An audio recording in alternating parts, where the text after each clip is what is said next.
All right, Hayden. So, what the hell happened this weekend? I'm not trying to be sensational about this at all, by the way, but I do want you to explain it at least a little bit from the top. We'll dive into it in the main topic, but there's been a lot of buzz around your feature match in the previous and the calling that happened last weekend specifically. Um, so why don't you just give us like the 10,000 foot view to hit that bingo card slot? What happened? Um, I mean, it's a tough one really to break down.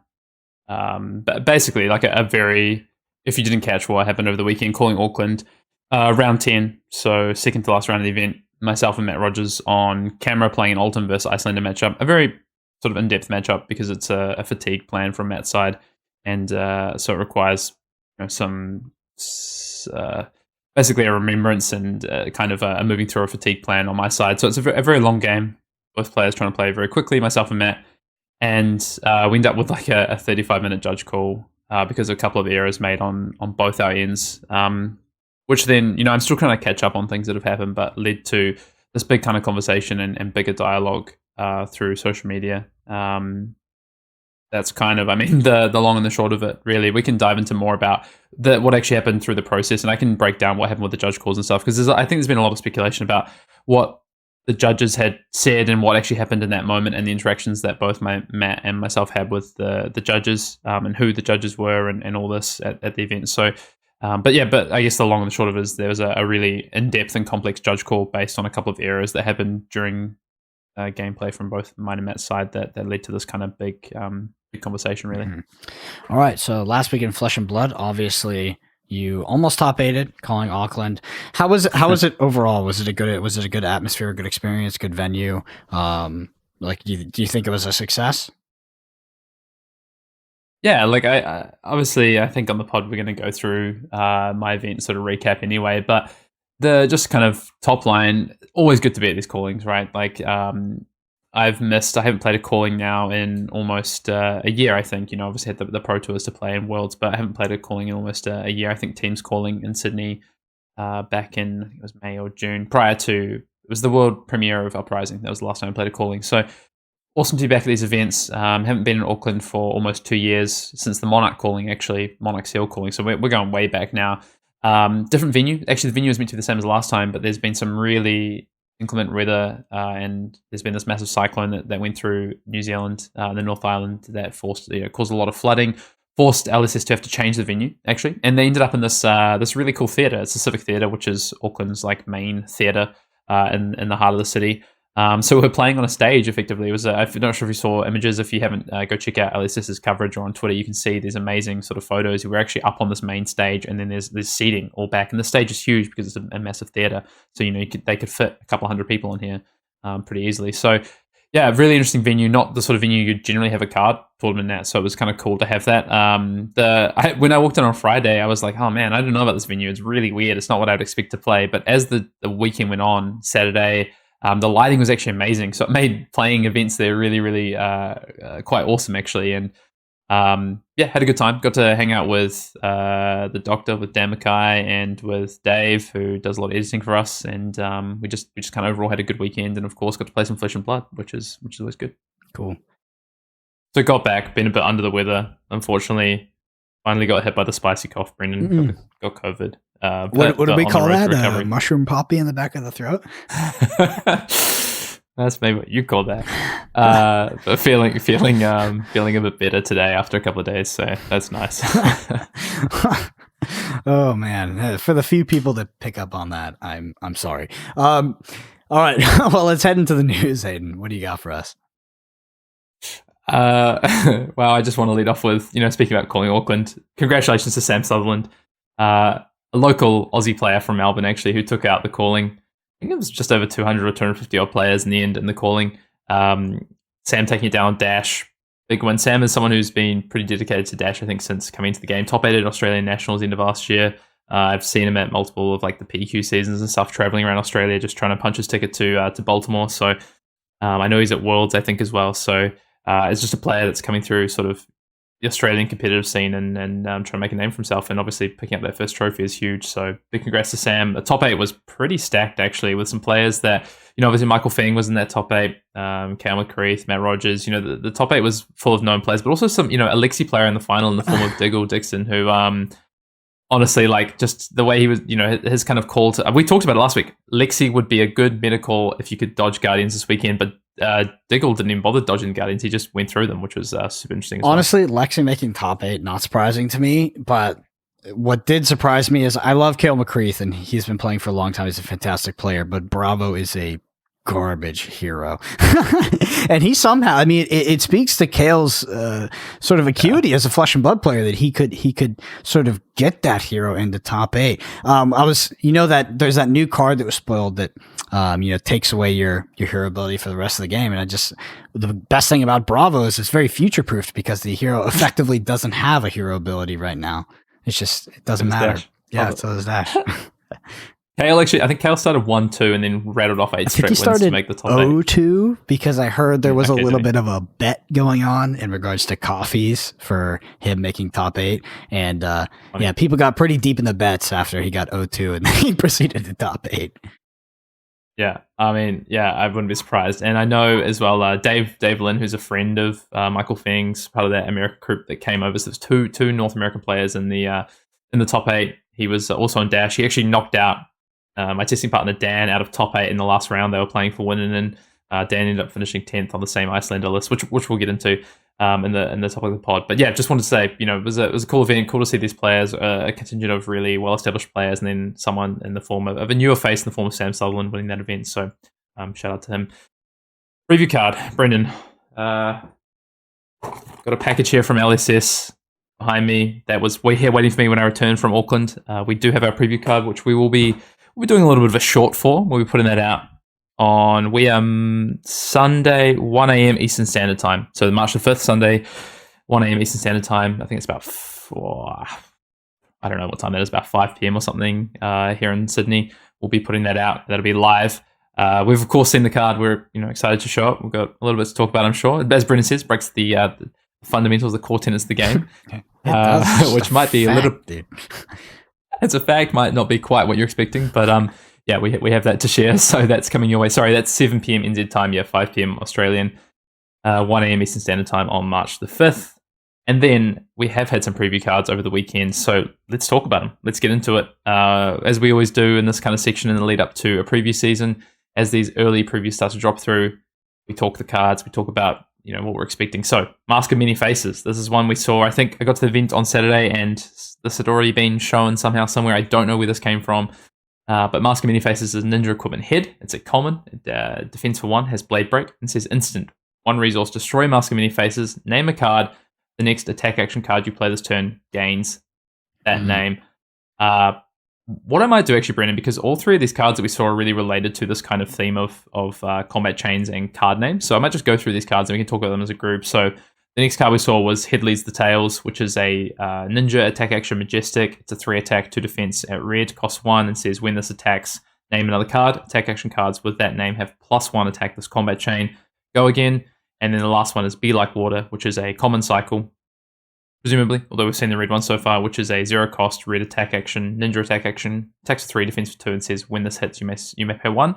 If you do, choose Head Jab, Surging Strike, or Twin Twisters. This gains the chosen name. Go again. So a lot of 3 cards in the ninja area that's all about naming. And I want to throw this over to you, Brendan, but the first thing that I kind of thought of is LSS looking to help consistency for ninja, particularly Katsu, with these cards. Reduction of variance for sure. I love Mask of Many Faces. I really wish it wasn't a headpiece because it can't compete with the Mask of Momentum, unfortunately. But it's great. I think that this is like a totally new direction of taking ninja specifically. I mean, can't say specifically Katsu, but of course it does really help Katsu. That I honestly didn't see coming, and I think it's a breath of fresh air. I mean, one of the biggest downsides to playing Katsu is specifically those combo starters, right? You don't get the right combo starter. It's like you're cooking with nothing at that point because you can't even fetch it off of Katsu's ability. And I think that reduction of variance might pull Katsu more in line with something like Fi, who has a lot of replacement level cards. Yeah, so it's so funny. We actually we addressed this question specifically in the kind of cookout last week about what does Katsu need to be a more consistent hero. And one of the things that I really touched on was this, Katsu's power is in the hero ability. It's a really powerful hero ability, and it helps you with consistency to a degree, right? It helps you get these combo chains that you want. But that is one of the downfalls of Katsu, is that if you don't trigger that ability, or you don't find the right starters to pair with your right combo cards, or you find all combo cards but no starters, for instance, or all starters, no combo cards, you can really have this issue. And what we're seeing with these cards is they can help to mitigate some of these variance issues, these consistency issues that the Katsu can have. And I think it's a really interesting design space for LSS to play and to say, hey, here's a way to look at addressing some consistency issues for something like Katsu in particular, which is what I'm going to focus on. But like you say, it could be for more ninjas than just Katsu, Benji, Fire, future ninjas. And Mask of Many Faces, specifically does that at one point, gives you this ability to just turn a card into another card, right? So a good example of this, right? You play your Surging Strike, and then you play your you want to play your Bonds of Eternity or something, which needs a card to be called Gust Wave afterwards. Well, maybe you don't have a Whelming Gust Wave or something, but you can turn something into saying, having that name, so that your Bonds of Eternity can then be turned on as the third chain link, even if it's just like a red leg tap or something, right? It gains that name, so it's all of a sudden it's like, okay, well, I don't have quite Surging Strike.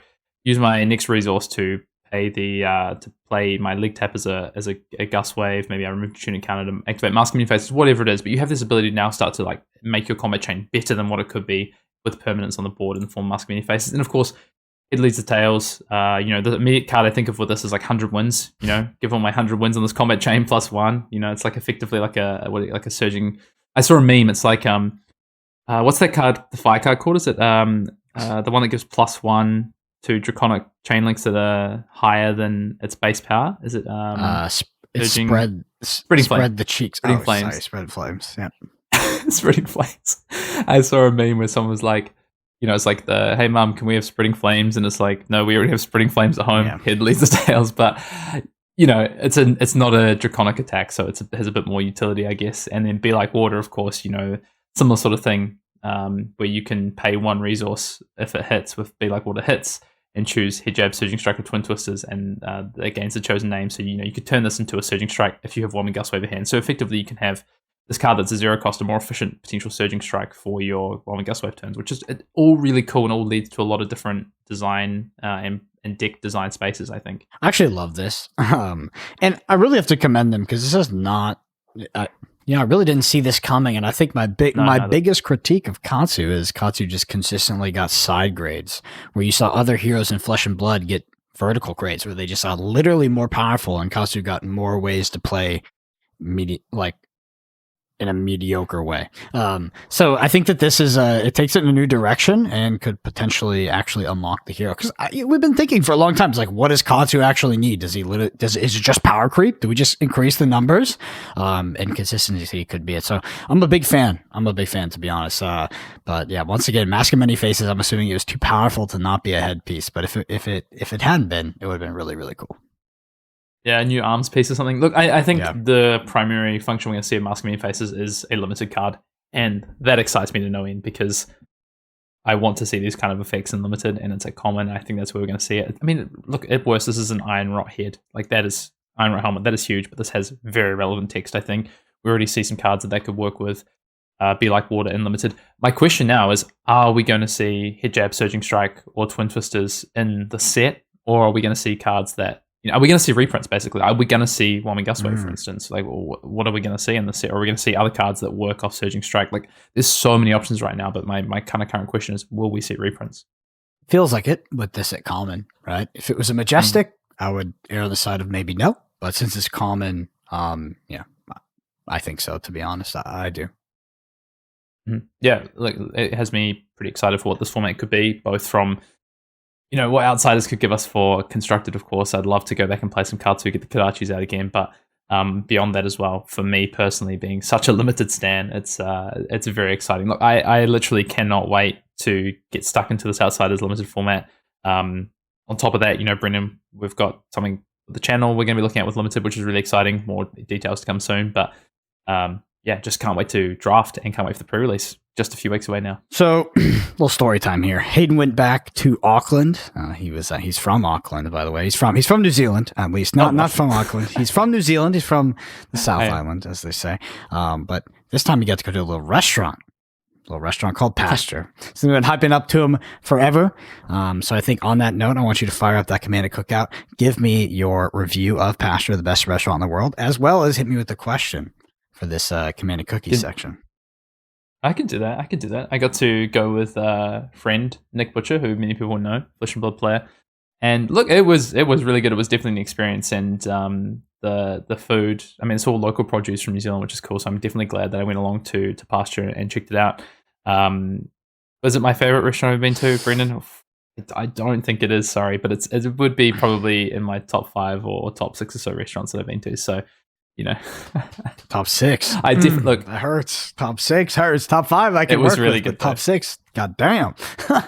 It was really good though. It was quite a heavy seafood menu on this particular day. They changed their menu up consistently, which is like not particularly my favorite, although all the seafood dishes were pretty good. But yeah, no, it was good. Move on to the Command Cookout question. I can give you that. Fire that your way. Got a question from Fancy on the Arsenal Pass Patreon Discord. Again, you can get your questions into the Command Cookout, and any which way you like, you can ask them on YouTube. You can drop them in the comments below if you like. If you've got a question for us, you can DM us. You can paste them into our Command Cookout Discord chat if you're in the Discord, if you're one of our patrons, or whatever way you want to give it to us. No one handed me a note at Auckland, Brendan. You'll be sad to hear, but that was a missed opportunity for some.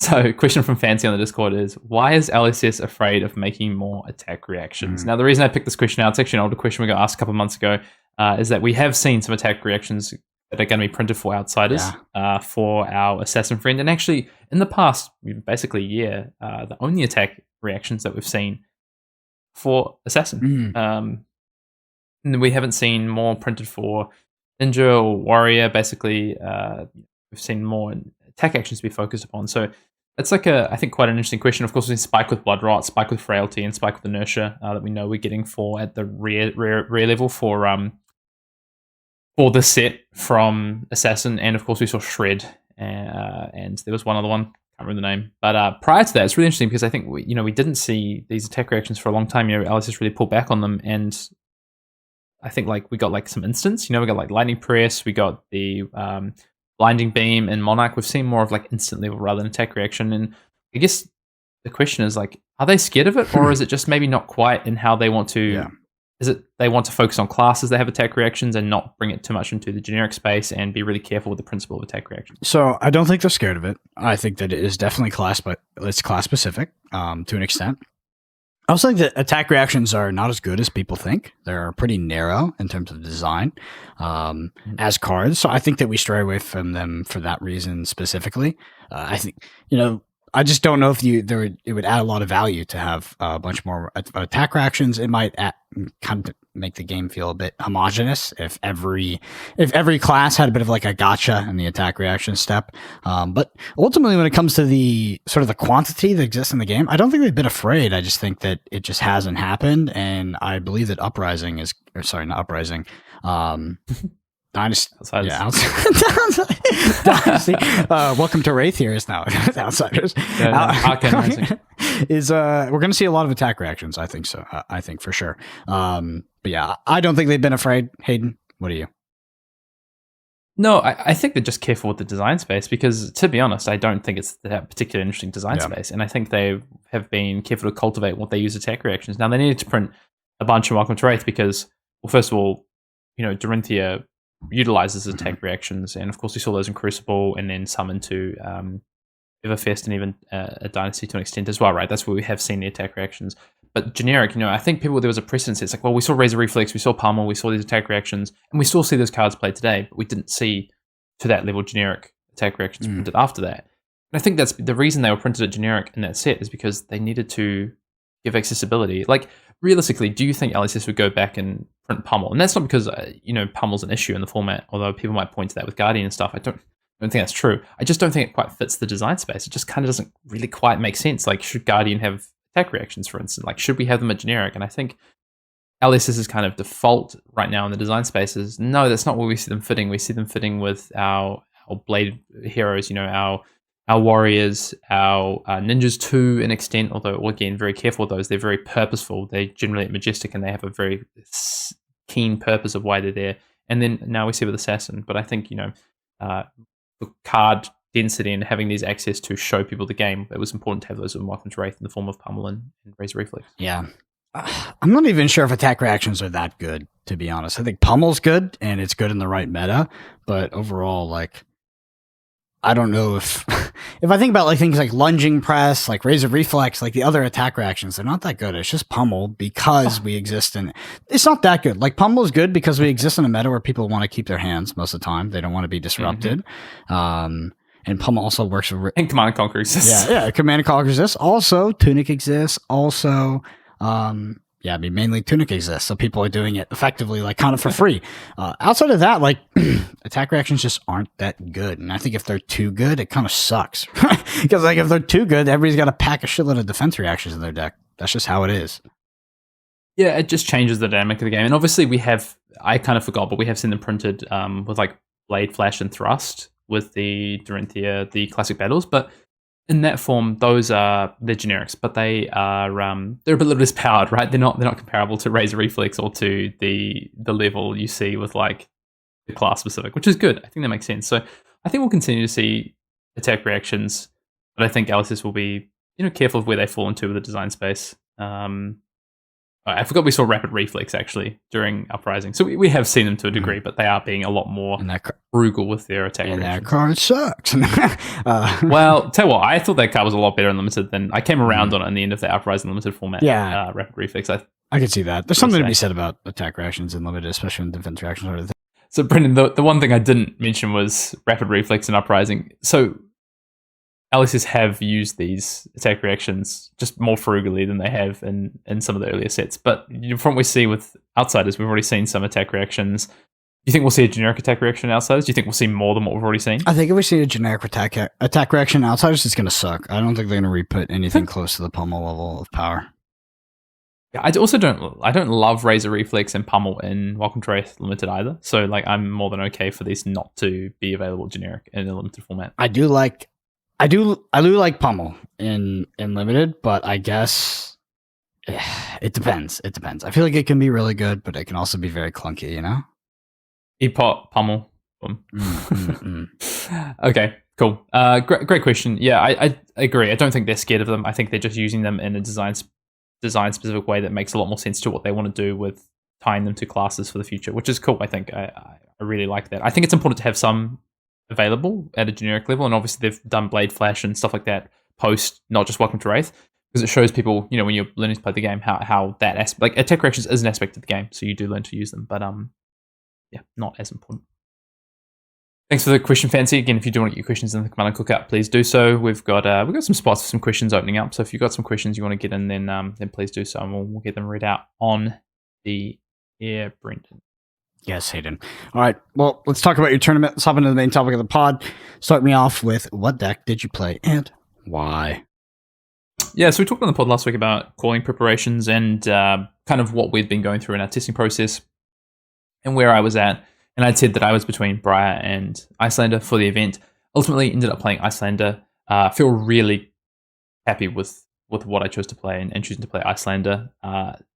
Auckland and New Zealand in general, typically very Guardian heavy meta. Mm-hmm. We really worked on our Guardian plan, which I'll kind of get into in a little bit. But so felt really good about choosing Iyslander. I also would have felt reasonable about playing Briar because of the amount of Guardian I was expecting. There ended up being a lot more fire than I would have expected.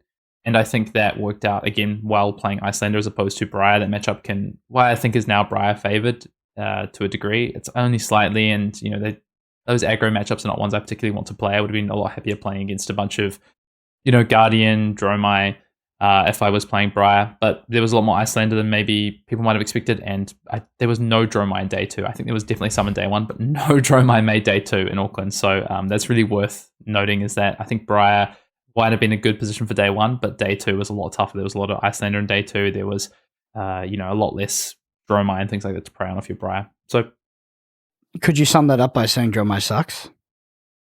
Look, I don't want to make any enemies. I don't want to look silly like our friend Tarek Patel might have looked after that money match, but no. I mean, Dromai was never in my sort of considerations, just given where we're at in the format. I think in the future, Dromai could be in a really good position, but do I want to play Dromai in a field where I expect a lot of people to play Briar because it's probably the best aggro deck in the format right now? No, that's not for me. So, we picked up Iyslander. In terms of, so myself, Dan, and Dave, who I'd been testing with, we all decided to play Iyslander. We all ended up on the same 80 cards.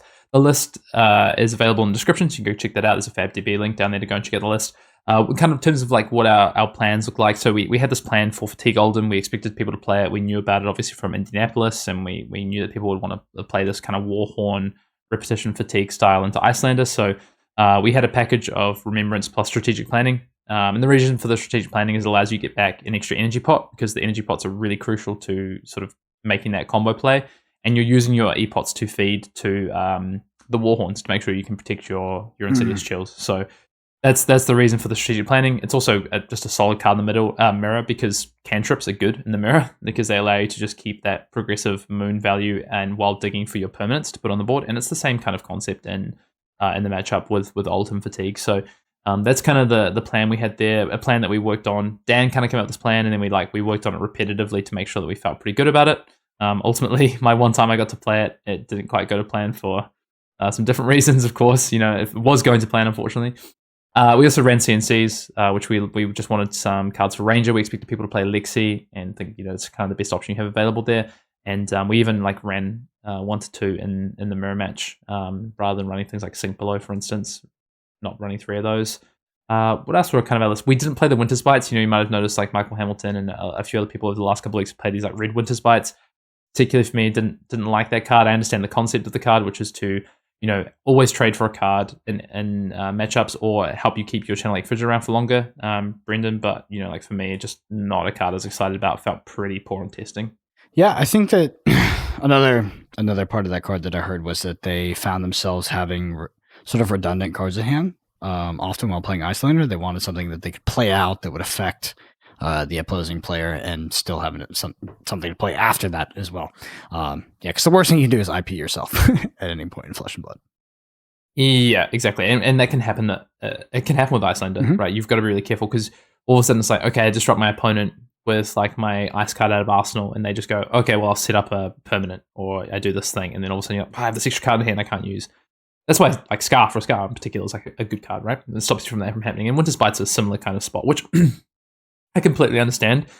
I think just the way we were playing our matchups, we weren't finding that to be as much of an issue. And I think kind of you can get around a lot of that with just the way that you understand matchups and the way you sequence plays to avoid kind of IPing yourself, like you say. Except, when you do IP yourself with a misplay. Anyway, so that's what we played. We played Iyslander. Why not Briar in the end? Look, the main thing is I think Iyslander is actually just the best deck in the format still. I think it's so consistent. I think I'll get into the kind of round by round, but my 4 losses that I ended up taking, all of them felt winnable. And that is the power of Iyslander. I think it's consistency plus the plans you have are so strong into each matchup. And yep. Unfortunately, Iyslander being still the quote-unquote best deck in the format, Kana winning 2 Blitz events, my future in Flesh and Blood is effed. Wizard is getting freaking nerfed or banned in some way pretty soon, I think. Maybe.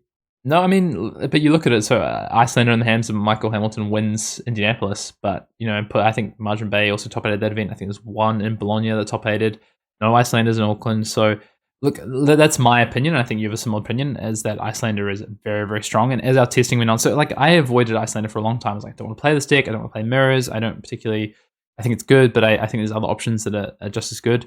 And the kind of conclusion that we came to in the last kind of week of testing is that just isn't really true. Like Iyslander just is the most powerful thing you can kind of be doing. And I wanted to play Briar for the longest time. I was like fighting up until the last day. Like I took Briar with me to Auckland. And Dan and Dave were like taking side bets apparently, which I didn't know about until the day before, of like what percentage whether they thought I would land on Briar or not. I think Dan won that one because I think he thought it was 0%, but Dave definitely thought I would land on Briar. Sasha and I have done that for every single Pro Tour, by the way. Yeah. You've never played about me or just in general? With you. You've never played the deck you show up with, bro. What do you mean? It's a classic Hayden trap, isn't it, Willie? Well, to be fair, for Worlds, I committed to Kano and I played Kano. But yeah. Most other like PT2, PT1, this event, sometimes I have one thing on my mind and it's not what I end up playing. So that's probably me hamstringing myself, man. Look at like the events where I've shown up with the deck committed to playing it. This is the events I've done the best at. So I need to start committing. Happened to Worlds a little bit where we were testing. You started testing. I mean, Sasha was doing it too, but testing Levia, and you're like, I might just play Levia. I was like, he's not fucking playing Levia. Or you're taking Reinhardt. That was it. You're talking Reinhardt. I was like, you're not playing Reinhardt. It's not going to happen. For Blitz. This is Blitz. Yes, it was for Blitz. This is for Blitz, though. Well, like we had this combo where he's like, I was like, no, you're not. You're not doing it. Stop. It's true. I thought about playing Chain as well. So yeah, that was basically it. And then I just thought, I guess I can dive into the event and just like bit of a recap of Auckland. It's been a while since we've traveled to Calling. I think like I was thinking. So last Calling I played was Sydney in May or June 2022, and I was thinking, Brendan, like when was the last time? What was the last Calling you played? It would have been. Calling last year? In Indianapolis, I believe. Yeah, not counting November? like some day 2 callings, right? You're talking about independent event callings. Yeah, exactly. Indianapolis, yeah. Independent. Sorry, the most recent Indianapolis before that. One prior. So I thought, good opportunity to like just recap a bit of a Calling from our side. We don't get to talk about these events very often, so if people aren't familiar, haven't been to these events, it's depending on how you want to travel, you've kind of got the world as your oyster. I know, Brendan, you've done both. You've come in on a Friday before the event. You've come in on a Thursday and taken the Friday. The kind of way I did this time myself was I actually came in on the Thursday, and we actually spent the full Friday testing because we had only just decided to play Iyslander and wanted to get as many reps as possible. So I'm glad I took this extra day. We literally went to my hotel. I booked the boardroom at my hotel. They were very nice. They're like, yeah, you guys can have the boardroom. And me, Dan, and Dave, and another Dave. We recruited another Dave. Just play games basically most of the day, trying to test and just work out. I think I played honestly like 8 or 9 mirror matches, Iyslander mirror matches. Wanted to bang my head against a brick wall. Played against this fatigue plan multiple times. We ended up going to lunch on like the Friday. We just finished like an Oldham Fatigue versus Iyslander game. And we ended up spending the whole lunch, like our lunch break, just talking about the last turn of this game, like all the different iterations of what we could have done. Like the matchup is so complex, and I think that's just a testament to Iyslander in general. Is like so much of it is about not making the incorrect play, as opposed to being like just obviously the deck's very powerful, but you're just trying to find like what is the best play in any situation. It's very I don't know. You've talked about this before, right? With Iyslander, you know how it feels to play that deck. Mm-hmm. I mean, that's what makes deck fun. But yeah, I think that in most games where you play Iyslander, most games that you lose, there was a chance to win at some point in that game. It's just a very complicated deck with a lot of nuance, and I mean, it's something you don't get, in my opinion, when you play something like Briar. Mm-hmm. I agree. Every turn, I mean, some of my games Briar players would be listening to this like, no, it's the hard. Briar is so complicated. And I'll give it to them that it's not that simple, but it's not easy to play. It's not a freaking wizard. Like, I'm sorry, it's not.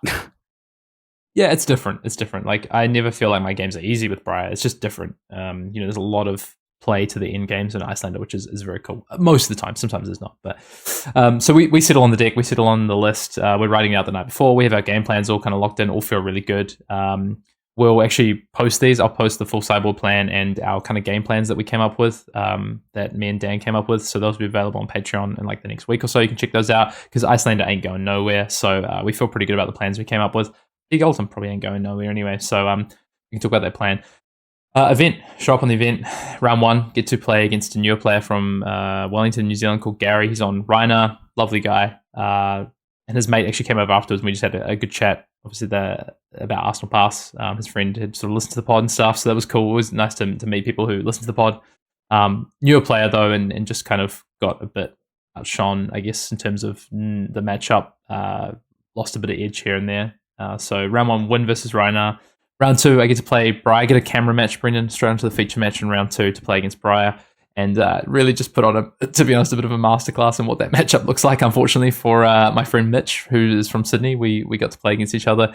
And I think I rolled like triple Ice Vein 3 turns in a row with an Insidious out to just like just not let him play the game, basically. Just kind of how the game goes. So wouldn't have it any other way when you play against your friends, right? Exactly. And to be honest, like I think I'd take a big chunk of damage in the early game.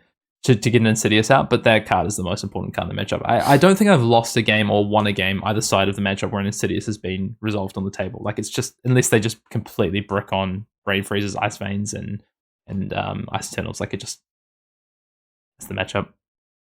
So sitting 2-0, round 3, head into a mirror match, my first mirror match of the day, and play against another Australian, just playing Australians at this point.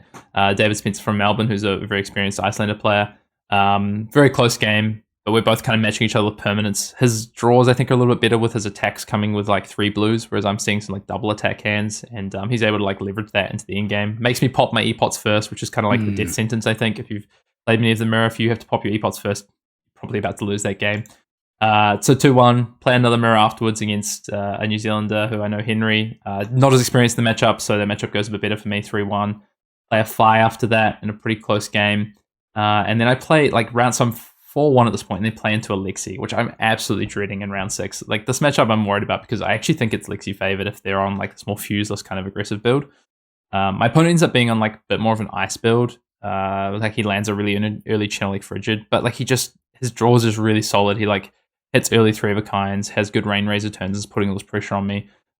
Ultimately, it comes down to like a pretty close game where a few mistakes from my opponent let me kind of get back into the game, and I'm able to like set up a closeout Emeritus plus like burn turn to finish it out.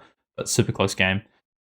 And then Brendan, I get my first taste of some of the Americans, the event, round 7. I get to play against Michael Feng. That was it. One you know very well. Must have been a bye. No, I love Michael. Yeah, who is this guy? One of the best players in the world, Michael Feng. What is it with the name Michael? I feel like if you have your name Michael, you should just play Flesh and Blood. Just a freaking champ, right? Yeah. So Michael's on Ultim. He's his very cool Ultim that he flips out, which is Eeyore.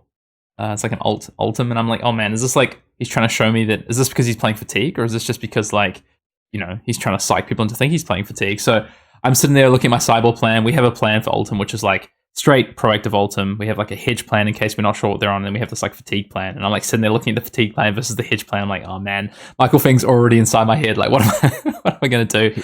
Decide to like put the hedge in, which is just like adding the remembrance and the strategic planning, but playing all the rest of the equipment and our kind of package of like defense reactions the same. Turn 1, like Spinal Crush comes out. I'm like, okay, he's on a proactive. He never plays Fatigue, dude. He always plays the take a tunic off my resource and pummel, and take my tunic off my resource, play a 4 cost. That's literally all he does, dude. He just does value Ultim. I was so impressed with how I haven't played a game against Michael before. It's my first time playing against Michael. His tunic usage. He got so much leverage out of that tunic counter. The game was actually quite slow, which favored me, definitely, because he flipped AB3. And so that's why I was like, oh, I don't know what he's on here. Because a lot of people are now flipping AB1 or AB2 if they're playing proactive. He still flipped AB3. And the game was a bit slower than probably he would like as well. Like, he did his attacks he wasn't presenting as many threats. He didn't see a pummel until kind of like mid to end game. So the game was a lot slower, which I think would definitely favor me. But Michael was getting so much value out of his tunic each and every turn, which is just, the guy is just so good at the game, obviously. He's had the results to show it as well. But in the end, like, what ends up kind of happening is the game, I think, should probably favor me in this situation. I don't see like an Insidious Chill or a Frost Hex, which are kind of like your incremental value engines that you can use to like just push damage through the game. I don't see any of those in my first like 40 cards. So we get into like a really close sort of in-game state where we've both just been basically playing attacks back and forth, and I've had a bit of chip damage here with blue cards on Michael's turn with Waning Moon. And then I make this like 50-50 call on like putting a Frost Hex in my arsenal, and in the end I get like pretty severely punished for it. Michael has like a good pummel turn the next turn and kind of just leads into an in-game. Michael actually bricks on one turn, and if it wasn't for the Frost Hex in my arsenal, if I had basically any other card, I think I can close the game out there, but the Frost Hex call just kind of comes back to bite me, and Michael ends up taking a pretty close one. But really cool to finally play Michael in a game of Flesh and Blood at the Calling, and he just showed his class. Obviously ends up making top 8 as well. Just such a good player. Mm-hmm. Yeah, definitely. I mean, that whole crew just traveling between Battlehardened to Battlehardened, and now what is Calling, just they are a force to reckon with. I know Yuanji got relatively close as well, but it's crazy. Yep. Top 16, I think, for Yuanji. I think so. Him and Brody and maybe one of the other players that traveled with them were on this like Royal Viserai deck, which I was super surprised to see. I had heard about this deck. I had sort of, I've seen Royal Briar, of course. I was surprised that they decided to play it. Obviously, Yuanji ends up putting up a top 16. I think Brody may not have made day 2, or he did, and then he dropped to play the Battle Hardened because, of course, Brody Spurlock top 8 at a Battle Hardened. No surprises there. Surprised he didn't win it. But yeah, really interesting to see the list that they played. I haven't seen the list yet. I did look over a few times. I think they're planning to Iyslander, which we had discussed because we wanted to be aware of it, was like Diabolic Ultimatum to like Fatigue, I think might have been the plan. I know there was a round, might have been round 1 or round 3 on camera. Brody played in Iyslander, and I think they went to time, actually, unfortunately. So, yeah. Rock up on day 2, and I just play back-to-back fires to start the day. 2 wins takes me to, 7-2 before the last 2 rounds. Really close games. The matchup against Fire is a lot closer than I thought it was going to be, especially with like a really... Both the Fire players I played were good players. They understood the matchup and played really tight. I think in my round 8, I go like from like 1 life to 2 life, 1 life to 2 life as I block or like attack with like a Finals Fighting Spirit multiple times and just bouncing around trying to find a way to close out this game. I knew my opponent in round 8 had like Oasis Respite in their deck because Dan had played them the day before. So like I get to this in-game state where I'm trying to play around Oasis and also find a win. Just Iyslander things, man. Like the deck is really interesting and fun to play in the sort of in-game state, which I know you know, Brendan. So yeah. And then of course, round 10, what you alluded to at the top of the show, I have the match against Matt Rogers on camera.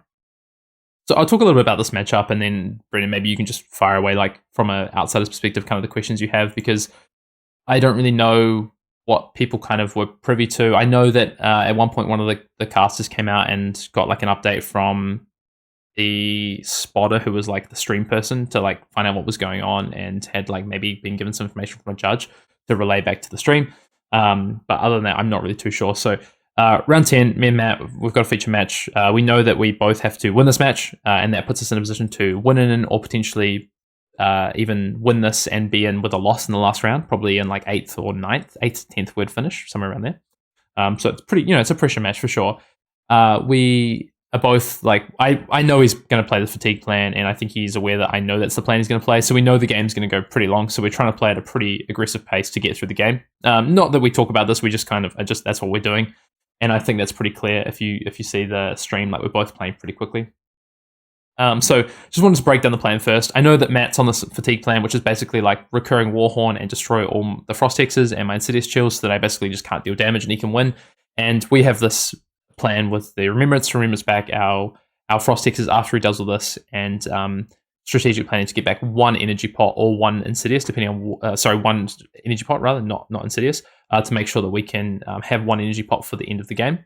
And then our plan is basically to stack like Channel Lake Frigid so we can play out Channel Lake Frigid so that the Ultimate Fatigue player can't remove a Tunic counter when we play the Ice Eternal to break the Frostbites before end of turn, because that's kind of their plan generally. So we make sure we have the energy pot, which gets us above that threshold mark, and also Channel Lake Frigid.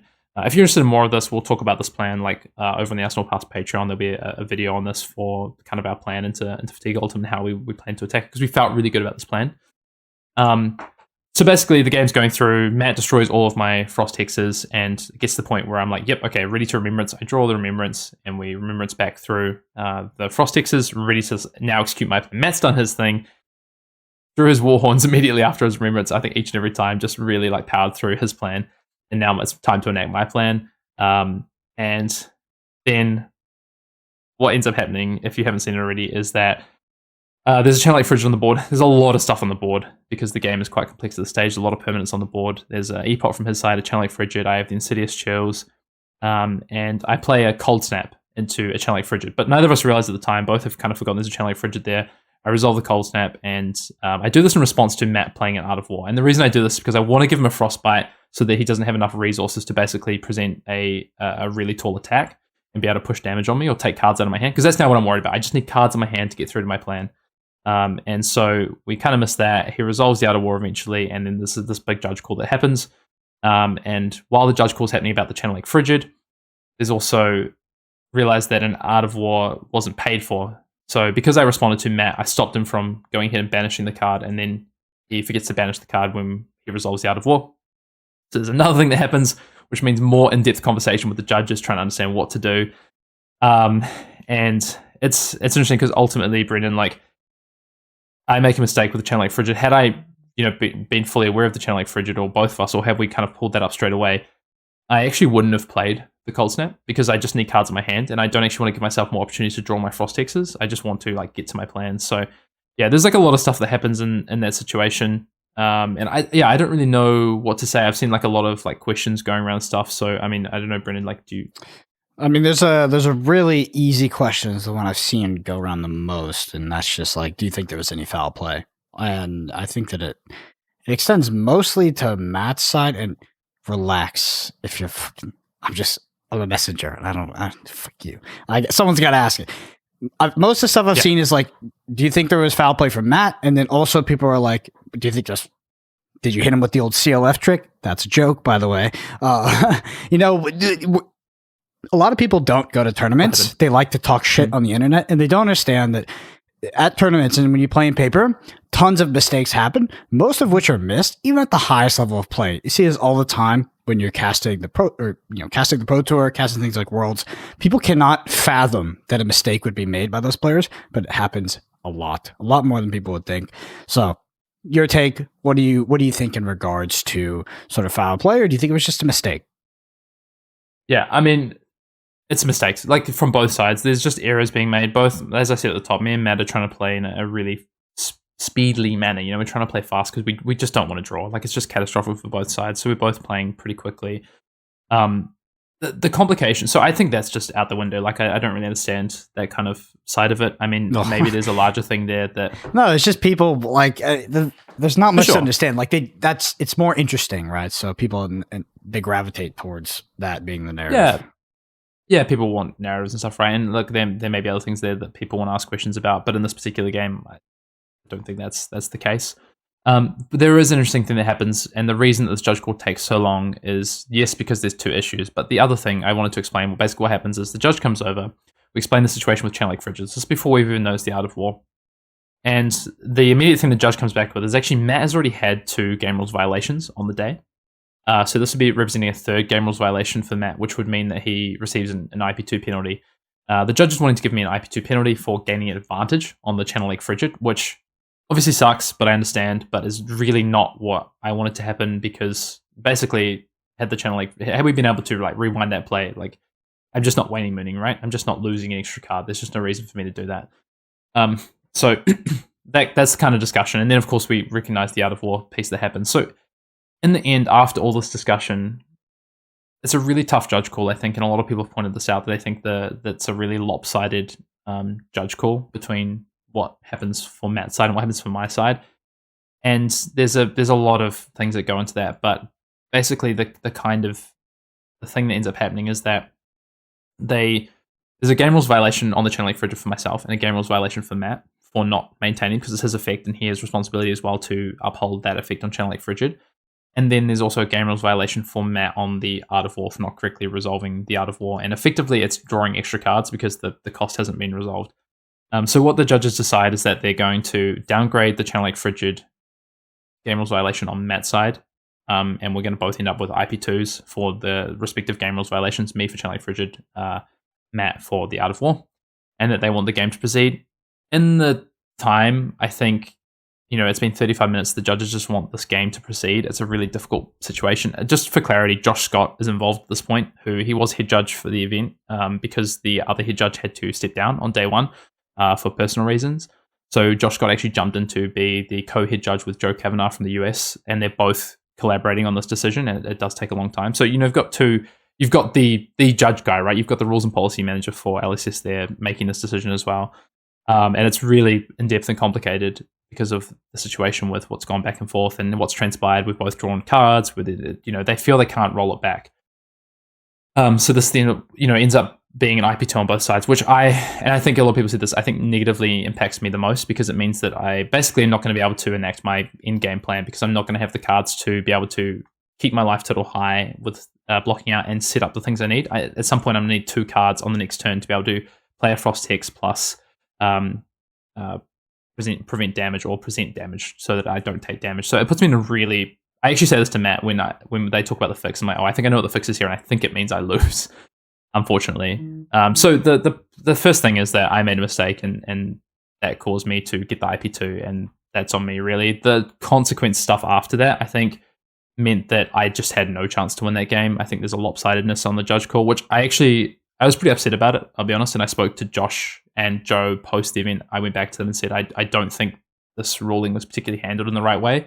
Because to me, they're two separate issues, right, Brendan? Like, you have this game rules violation on my side with Channel Frigid, and that's a whole separate issue to the game rules violation with the Art of War. And in the end, they treat this as one continuous thing and apply rulings based on that. And I don't think that ends in a fair result because they've not fixed the game state. They've just applied penalties on both sides for two very different situations. And Josh did say to me at the end that they are going to use this as an opportunity to go and look at this in the rules and policy. But that at the time, they wanted to try and hold as tightly to the rules and policy as possible because the game is, of course, on camera as well. Yeah. It's hard for me to weigh in because I just don't have a deep enough understanding of the rules, especially, I mean, this is as deep as it gets if Josh Scott and Joe Kavanaugh are having a 30-plus minute conversation on how to try to resolve it. But yeah, it's very unfortunate. I think it sucks that happened at a feature match and a match that was probably so important for top 8. But like, that is the fallacy of paper card games. Like, that's what happens, and it's unfortunate, but yeah, the games are not perfect, and people make mistakes, and games are played imperfectly, I think, more often than they are played perfectly when you play in paper. That's the thing people understand. Talishar is not there reminding you, forcing you to pay one extra for Channel Frigid, not forcing you to banish the card for Art of War. And ultimately, like you say, it's not going to be perfect. And in that situation, both myself and Matt trying to play at pace, we're trying to get through this game. The other factors in there as well is like, it's a very complex matchup. There's a lot of cards on the table. The play space for feature match is not particularly conducive to that as well. It's very tight and cramped because of the layout they want for the camera. And mistakes happen. Like, we're not perfect, right? Like, yes, I think the reason this got so much spotlight is because it is me and Matt playing this game. And would it have got the same spotlight if it was two other players? I'm not sure. Obviously, it goes 35 minutes over time, so it is a big impact. But look, ultimately, I guess the outcome for this is Sunday was a bit upsetting. I mean, the last round I played, I just was not mentally there. Unfortunately, I got to play against, if anyone's familiar with We Make Best, who makes some awesome videos, I actually got to play against Liam Bennett, who's one of the We Make Best crew, who makes some awesome content. And unfortunately, I didn't get to give Liam a very good game. I made a lot of mistakes. I was really kind of in my own head tilt, if you want to call it, whatever you want to call it, post that match, which kind of sucked. So I owe Liam a match at Nationals, I think. Hopefully we get to pair each other at Nationals or something. But I guess the kind of takeaway from it is hopefully there might be some policy change or some review of like how these kind of penalties or the penalty guidelines are handled in this situation, because while I think they went by the letter of the law, do I think it was necessarily in the spirit of the game, and could they have looked at this in a different way? Yeah, I think so. And ultimately, I feel a little bit like I've gone on the receiving end of that, but hopefully that means that won't happen in the future. Yeah, for sure. Overall takeaways from your picking Iyslander, and your performance outside of obviously the outlier of that match. Were you happy? Yeah, look, super happy. I mean, Dan almost made top 8 as well. He loses the last round. I get really close as well. Dave was a lot less familiar with the deck. He kind of chose it because we had decided we wanted to play it. So he kind of trusted in us, and took a couple of like harder losses on day one. But look, I think I look back at my losses and I feel like all the games were winnable. Like, I felt like we had a really good 80 card list, and it came down to, a mirror where I lost to a really small margin. I think there was probably something I could have done better in there. I'm not exactly sure what it was, and I played against a very good player in a mirror. I lost to Michael Feng, again, a 50-50 decision, and against a very good player. Likewise with Matt, I make a mistake. It really felt like, unfortunately, my kind of takeaway is, felt like I picked the right deck, felt like I had the right list, felt like I actually lost this event more than I cashed it, which is unfortunate. Like, I feel, events, I've been really, I think, fortunate with consistency in the past 12 months. I've day 2'd every event I've played. I've cashed in all but 2 events, I think, in the past year, PT Lille in Singapore. And even for this one, cashing it, but it felt like a missed opportunity. I felt like I kind of threw away top 8 a little bit, which is something for me to go away and work on, because I'm coming back. I'm ready to play some more Flesh and Blood. I ain't going anywhere. Well, sweet, yeah. I mean, Flesh and Blood is definitely a game where that happens less. Like, I think that if you look at Michael Hamilton as a poster boy for Flesh and Blood, you might think that this idea of running hot and running cold does happen less in Flesh and Blood. But I think that people who see that side of it didn't see Michael Hamilton's sort of less than stellar battle hardened run that he did that was less covered, right? So what we've seen our champion just win. But what most players go through at the highest level is they will go through sort of hot streaks and cold streaks, and it's really, really tough mentally, because you always end up in the headspace of like, can I keep doing this? Am I good enough? Mhm. And the fact of the matter is that, sometimes you are going to lose. A lot of the times it will be your fault, but all you can do is just sort of go back to the drawing board and get better and try to win the next one. Yeah, it's hard when you have these sort of days at events where, like, I can point to all 4 of those games and be like, those were my games to win, I think, or at least 3 of them were. But you know what? Like, what are you going to sit there and do that? Like, Michael Hamilton, you can't compare yourself to Michael Hamilton. I think it's just he doesn't really make mistakes. He makes very few mistakes. Of course he does. He's human, right? He makes mistakes. But I think what separates him over the past 6 months from other players is just he doesn't make the same mistakes. He closes out these games, he closes out events. And you see, unfortunately, sometimes his opponent making mistakes on the other side and him capitalizing on those. So, you can try and compare yourself, I think, to someone like Michael, but it's I think you're doing yourself a bit of a disservice. There's a lot of good players in this game, and it's a tough battle. But yeah, I'm looking forward to future events. I think we made a really good meta call, and I just also want to say a big thank you to those that show me support for the feature match. I had a lot of people reach out on messages and Twitter and things like that, and I do just want to say people should be careful about kind of how they react to these kind of situations. But I do appreciate the support in terms of the judge call and things like that. Like I do definitely feel like I was disadvantaged because of it, and it was tough to take. But it's happened now. We'll move on, and hopefully that results in a positive sort of action from the penalty guidelines perspective, anyway. Mm-hmm. Well, sweet. Anything else to say, Hayden, or are you ready to close her out? I'm all talked out, and I need to rest my voice to recover from COVID, I think. But yeah, look, it was tough to go through that, to be honest. And like in terms of just talking through it just then, because it's really hard to articulate what happened in the moment. Although it took 40 minutes or whatever, and the game ended up being an hour and 20-minute match or whatever it was. It's all really hard to recall, and it kind of flew by in a flash. If it didn't, I wouldn't have missed a challenge like Frigid Trigger.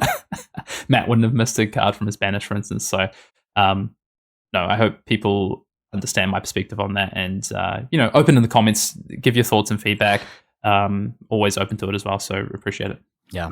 And while you're checking out those comments, hit that like and subscribe while you're down there. We're both on Twitter. I'm at Brendan APG. Hayden is at Fien_Dale. Check out the Patreon for that sideboard guide for the infamous and almost critically acclaimed Iyslander deck. Iyslander is not going anywhere, like Hayden said, so you're going to want to be brushed up on this if you're playing any serious Fab events in the next few months.